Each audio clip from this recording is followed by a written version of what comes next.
Hi Stampers, this is Heather Cooper of Playing with Paper Crafting. I'm an independent Stampin' Up! Demonstrator.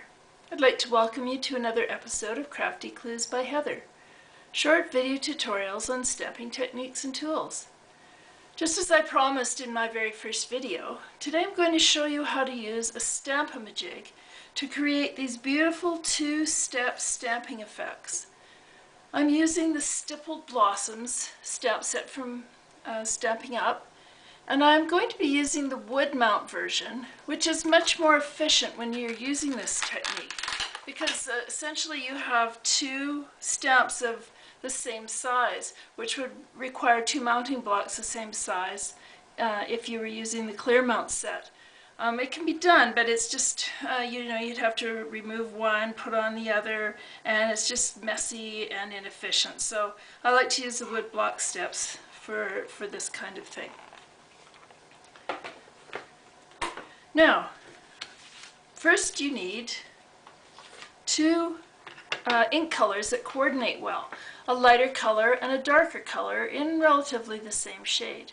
I noticed that my poor Bravo Burgundy was looking very lonely because it's always passed over for a more up-to-date color. Did you know that there's no ribbons in the catalog at all in Bravo Burgundy? Well, I thought I'd give it a chance today. And then I had to find a lighter ink that would coordinate with it. So I used my color coach, which I really find handy. And when I looked at it, I came up with Pretty in Pink, which I thought would make a good partner for the Bravo Burgundy for this job. So I started by die cutting this shape in the very vanilla cardstock using the Labels Collection framelits, one of my favorite sets.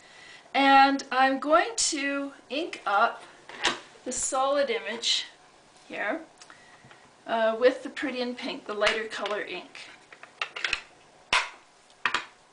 And this is one of our old stampin' pads. I haven't got the new ones yet in the subtle collection, so you have to work a wee bit harder to get that one stamped up properly.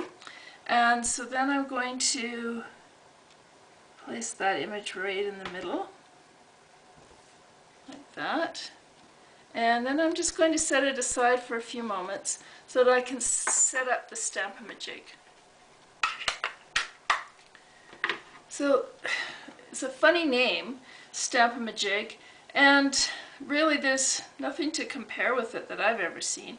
So yeah, what would you call something like that? Anyway, it consists of sort of this T-square and then this imaging sheet. We can get it over here. This imaging sheet here that has two sides to it, a rougher, more textured side and a smooth side. The rougher, more textured side is for craft ink, but we're using our classic stamping pads, so we're going to use the shinier side. So what's involved here is that I'm going to take this and position it right in the corner, the T-square corner there of the Stamp-a-ma-jig. And then I'm going to take the outline image and I'm going to ink that up using the Bravo Burgundy. Now this is one of the newer pads, so I really don't have to work hard at all to get that inked up. Okay, and so what I'm going to do now is I'm going to position the stamp right in the corner of the T-square, and just remember how you have the stamp oriented when you do that. And then I'm just going to slide it down until it creates the image on the imaging sheet. I'm just going to move that, although I'm going to need it in a moment. So I'm just going to remove the T-bar for a minute, and what I'm going to do is take my image that I stamped previously, and I'm going to line up the image on the imaging sheet exactly where I want my final image to go. And this is great because you can see right through it, you can see exactly where it's going to be. You just need to twist it and move it a little bit till you get it right where you want it.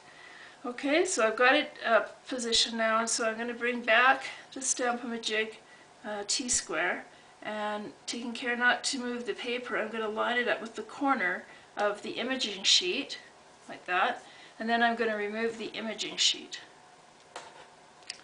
And then I'm going to ink up my stamp again, and taking care that I've aligned it in the same way that I had it positioned before, I'm going to put it right in the corner again of the T-bar and just slide it down onto the paper, and there you have your image in exactly the right spot. Isn't that gorgeous? I just love this set. I love the way it does that.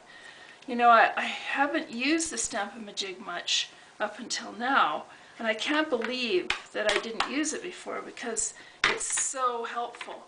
So not only does it work on this stamp set, but there's lots of other stamps and lots of other reasons that you might want to use it.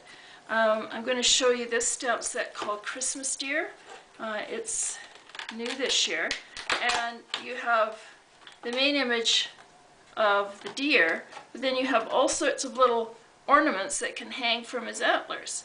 And if you want to get those in just the right spot, I can see that using the Stamp-a-ma-jig would be the perfect way to do it. And there's a lot of other stamp sets that have additions or parts onto them that you might want to use the Stamp-a-ma-jig.